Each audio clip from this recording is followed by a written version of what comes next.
Hello student, आज का जो हमारा टॉपिक है वो फर्टिलाइजेशन एंड इम्प्लांटेशन है। During copulation, semen is released by the penis into the vagina of female, or it's called insemination. Once the sperms are released, they swim through vagina, cervix, uterus, and finally reach the function of the isthmus and ampulla. इन्हें ampullary isthmic junction भी कहते हैं of इनको ampullary isthmic junction of fallopian tube भी कहते हैं। Ovum जो release होते हैं ओवरी से, ठीक है, वो भी यहाँ जाते हैं जहाँ फर्टिलाइजेशन होता है। Fusion of sperm with ovum is called fertilization and the secretion of acrosome help the sperm to enter into cytoplasm of ovum through zona pellucida and the plasma membrane. The entry of sperm into the ovum induces completion of the meiotic division of the secondary oocyte. Second meiotic division जो होती है वो unequal होती है और polar body बनाती है, secondary polar body बनाती है। एक हैप्लॉइड ओवम बनाता है जिसे कि ओटिड भी कहते हैं, and haploid nucleus of the sperm and that of ovum fuse together to form diploid zygote. Each gametes 23 chromosomes, egg nuclei and sperm nucleus को जाइगोट कहते हैं। जाइगोट में 46 क्रोमोसोम्स होते हैं।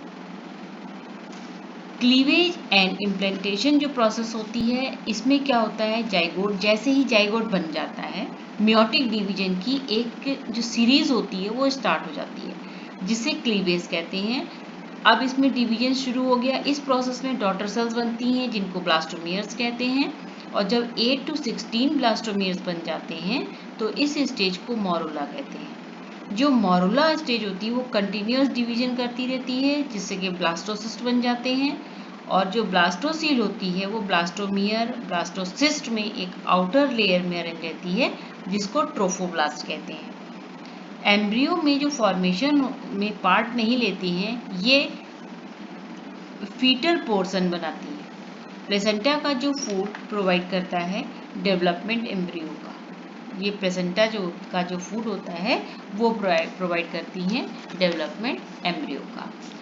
फर्टिलाइजेशन के 1 वीक के बाद जब इम्प्लांटेशन प्रोसेस होती है जिसमें ब्लास्टोसिस्ट यूट्रस की वॉल में धंस जाता है, इस स्थिति में प्रेगनेंसी जो होती है वो स्टार्ट हो जाती है। ठीक है, अब हम आते हैं प्रेगनेंसी एंड एम्ब्रियोनिक डेवलपमेंट क्या होती है। ठीक है, इम्प्लांटेशन प्रोसेस के बाद फिंगर लाइक एक प्रोजेक्शन बन जाता है जिसे ट्रोफोब्लास्ट में, जिसे क्रॉनिक विलाई कहते हैं, जो चारों तरफ से uterine tissue and maternal blood से कवर रहता है। जो क्रॉनिक विलाई और यूटेरिन ऊतक होते हैं, टिश्यूज होते हैं, वो मिलकर डेवलपिंग एम्ब्रियो बनाते हैं जिसको फीटस कहते हैं, और ये स्ट्रक्चरली एंड फंक्शनली जो यूनिट होती है वो क्रिएट करते हैं जिसे प्लेसेंटा कहते हैं। और प्लेसेंटा कहते हैं मतलब इसको, और ये एम्ब्रियो को, जो प्लेसेंटा होती है एम्ब्रियो को न्यूट्रिएंट्स और ऑक्सीजन देती है, और जितने भी एक्सक्रीटरी प्रोडक्ट होते हैं, कार्बन डाइऑक्साइड होता है, उनको शरीर से बाहर रिमूव करती है एम्ब्रियो के। अब होते हैं कि जो अम्बिलिकल कॉर्ड के द्वारा जो प्लेसेंटा और एम्ब्रियो कनेक्ट रहते हैं, दोनों प्लेसेंटा एम्ब्रियो से कनेक्ट रहता है एक कॉर्ड के द्वारा जिसको अम्बिलिकल कॉर्ड कहते हैं। और प्लेसेंटा जो होती है वो बहुत सारे हार्मोन्स प्रोड्यूस करती है जो ह्यूमन कोरियोनिक गोनेटोट्रोपिक, जिसको हम लोग HCG कहते हैं, HPL जैसे कि ह्यूमन प्लेसेंटल लैक्टोजन, और प्रोजेस्ट्रॉन है या एस्ट्रोजन है, ये सब जो है प्रेगनेंसी के समय कई सारे हार्मोन्स एक फीमेल के अंदर डेवलप होते हैं, और ये जो होते हैं प्रेगनेंसी के समय इसमें जो है रिलैक्सिन नामक हार्मोन भी क्रिएट होता है, मतलब बनता है, और ये सारे सब मिल करके जो होते हैं वो ग्रोथ बढ़ाते हैं।